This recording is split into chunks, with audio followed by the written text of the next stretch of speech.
నేడు TET notification విడుదల కాబోతోంది. ఈ మేరకు నోటిఫికేషన్ను ఏపీ విద్యాశాఖ విడుదల చేయనుంది. రేపటి నుంచి టెట్ దరఖాస్తులు స్వీకరించనున్నారు.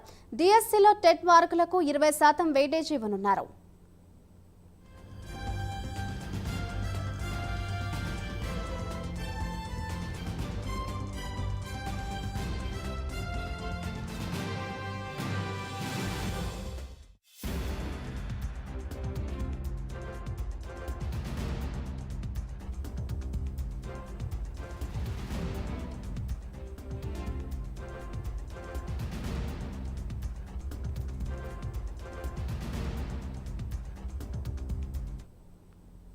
ఇక మరోవైపు ఎన్నికల ముందు వైసీపీ ప్రభుత్వం ఇచ్చిన డిఎస్సి నోటిఫికేషన్ను ప్రస్తుత ప్రభుత్వం రద్దు చేసింది.